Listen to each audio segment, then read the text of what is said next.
శాంతి వ్యవహారం రోజుకో కీలక మలుపు తిరుగుతూ ఉంది. శాంతి వల్ల మోసపోయినటువంటి బాధితులు ఒక్కొక్కరిగా బయటికి వస్తూ శాంతి మమ్మల్ని మోసం చేసింది అనేటువంటి ఆరోపణలు చేస్తున్నారు అనేటువంటి వార్తలు సోషల్ మీడియాలో చక్కర్లు కొడుతున్న నేపథ్యంలో శాంతి వల్ల ఎవరెవరు మోసపోయారు, ఆ బాధితులు ఇప్పుడు ఎందుకు బయటకు వస్తున్నారు అనేది మనం విశ్లేషణ చేసుకునేటువంటి ప్రయత్నం చేద్దాం. ప్రస్తుతం మనతో పాటు ఉన్నారు ప్రముఖ సినీ క్రిటిక్ దాసరి విజ్ఞాన్ గారితో మాట్లాడదాం. విజ్ఞాన్ గారు, హాయ్ అండి. శాంతి వ్యవహారం రోజుకు కీలక మలుపు తిరుగుతూ ఉంది. శాంతి వల్ల మోసపోయినటువంటి కొంతమంది బాధితులు ఇప్పుడు బయటకు వచ్చి శాంతి మీద వ్యతిరేక గళాన్ని వినిపిస్తూ ఉన్నారు. ఏంటి అసలు శాంతి వల్ల ఎవరెవరు మోసపోయారు, ఎందుకు వారు ఇప్పుడు బయటకు వచ్చి వ్యతిరేక గళాన్ని వినిపిస్తూ ఉన్నారంటే ఏం చెప్తారు? ప్రజెంట్ యాక్చువల్గా ఎందుకు వీళ్ళు బయటకు వచ్చారు అంటే, శాంతి కోర్టులోకి అర్జీ పెట్టుకుంది. ఏంటి, నా గురించి, నా సంసారం గురించి, నా కాపురం గురించి, నా పిల్లల గురించి, నా కడుపు గురించి, నా మొగుడు గురించి సామాజిక మాధ్యమాల్లో చాలామంది రకరకాలుగా మాట్లాడుతున్నారు.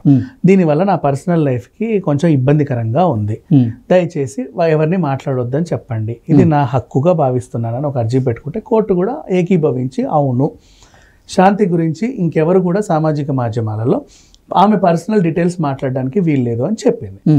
శాంతి భర్త, శాంతి కాపురం, శాంతి పిల్లలు, శాంతికి వచ్చిన కడుపు, ఆ కడుపుకి తండ్రి ఎవరు, ఇలాంటివి మనం మాట్లాడడానికి వీల్లేదు. కానీ ఎండోమెంట్ డిపార్ట్మెంట్లో జరిగిన అక్రమాల గురించి, శాంతి గురించి మనం మాట్లాడుకోవచ్చు. అలాగే శాంతి తరఫున ఇబ్బంది పాలయ్యి ఎవరైనా ఉంటే వాళ్ళ గురించి కూడా మనం మాట్లాడుకోవచ్చు. ఇది సంగతి. ఇప్పుడు శాంతి రంకు భాగవతాల గురించి కానీ ఆమె కాపురం గురించి మనకు అనవసరం, రైట్?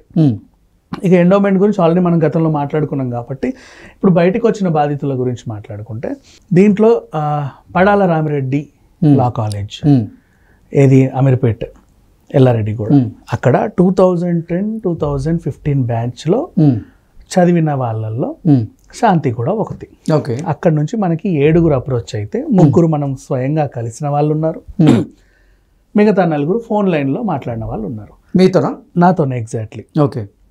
అండ్ ఆ తర్వాత వీళ్ళు మనల్ని అప్రోచ్ అయిన తర్వాత ఇంకా కొంతమంది కూడా మనల్ని అప్రోచ్ అవ్వడానికి సిద్ధంగా ఉన్నారు. వీళ్ళందరూ ఆ టైంలో పనిచేసిన వాళ్ళందరూ కూడా, చదువుకున్న వాళ్ళందరూ కూడా ఇప్పుడు కూకట్పల్లి కోర్టులో ఆల్మోస్ట్ 50-60% వీళ్ళే ఉన్నారట.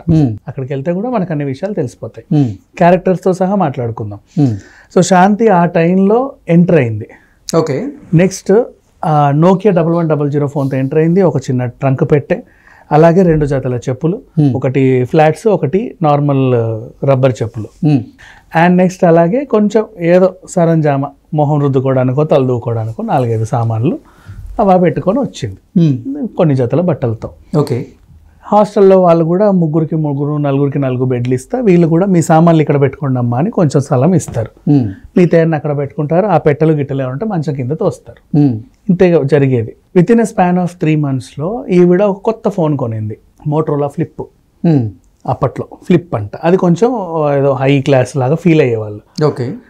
ఆ ఫోన్ కొన్న తర్వాత స్పాన్ ఆఫ్ తక్కువ టైంలో ఇంకొక ఇట్లా స్క్వేర్ షేప్లో ఉండే ఫోన్ అంట, దాన్ని ఇలా తిప్పితే అద్దంలాగా ఉంటుంది, దానిపైన ముత్యాలు రత్నాలు ఏవో పొదిగి ఉంటాయి, కీ చైన్ లాగా ఉంటుంది. అలాంటి ఫోన్ ఒకటి కొనిందంట. అది ఏ కంపెనీయో తెలియదు, చెప్పిన వాళ్ళకి కూడా తెలియదు. తర్వాత కార్బన్ ఫోన్ పెద్దది.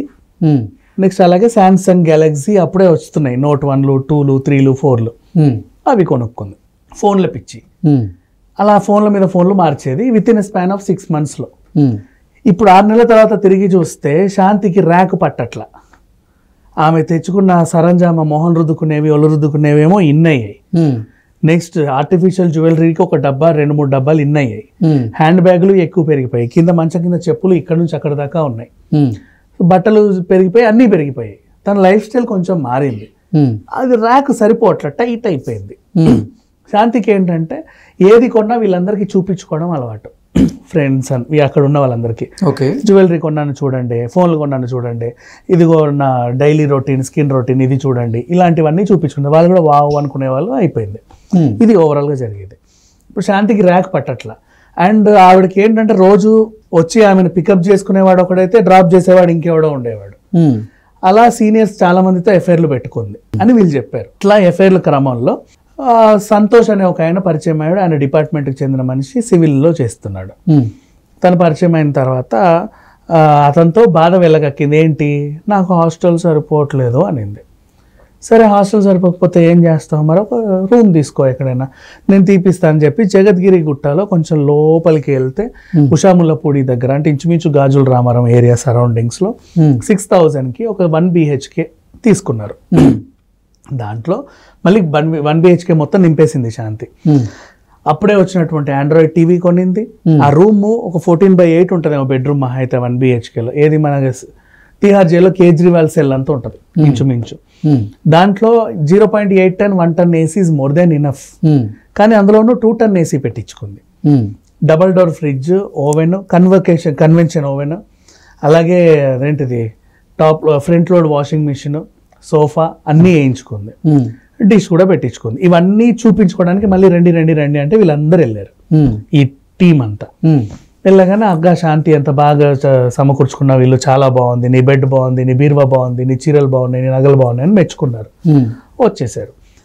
ఇక్కడ సంతోష్తో కొన్నాళ్ళు ఆమె సాఫీగానే హాయిగానే ఉంది.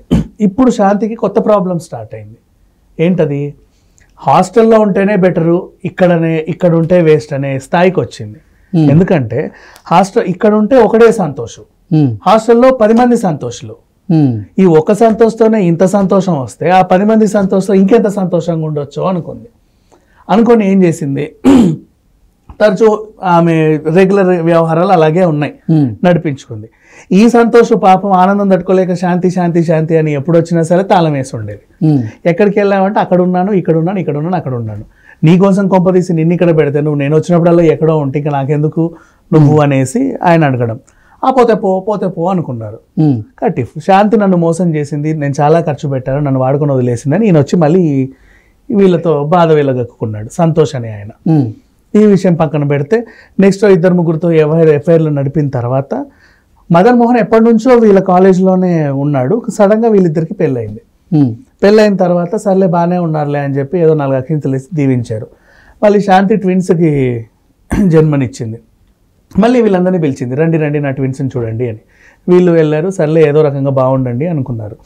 శాంతి వ్యవహారాలన్నీ మదన్కి తెలుసు, మదన్ వ్యవహారాలన్నీ శాంతికి తెలుసు. ఒక అండర్స్టాండింగ్లోనే వీళ్ళు పెళ్లి చేసుకున్నారు. ఈవిడ ఎవరితో వెళ్ళినా ఏం చేసినా ఈయనకు అనవసరం.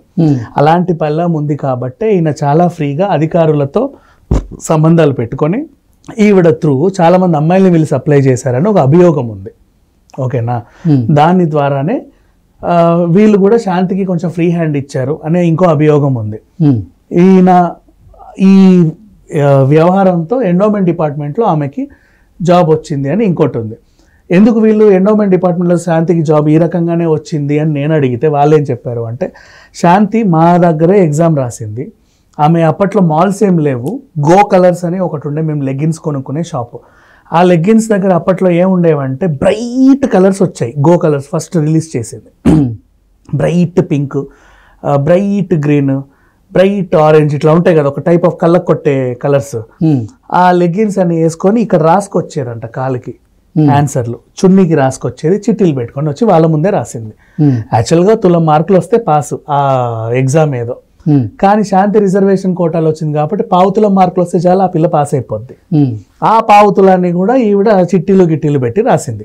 అలాంటిది ఈజీ ఎగ్జామ్సే ఇలా రాసిన శాంతికి అది ఎలా పాస్ అయింది మేము నమ్మం అని వీళ్ళు ఈ వ్యవహారం కనుక్కుంటే ఇలా జాబ్ వచ్చింది.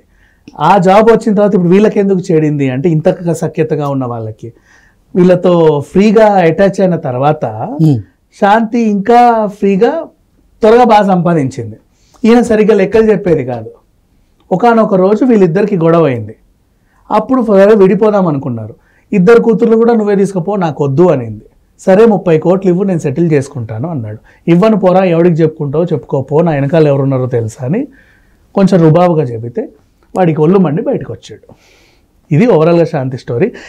ఇంకా చాలా మందితో ఎవరెవరితో ఎఫ్ఐఆర్లు ఉన్నాయి, ఎవరెవరిని మోసం చేసింది, ఇంకేంటనేది ఈ 2 డేస్లో మనకి ఇంక చెప్పడానికి ఇంకో టీం కూడా వస్తుంది. వాళ్ళు వచ్చాక మళ్ళీ మాట్లాడుకుందాం. Okay, thank you.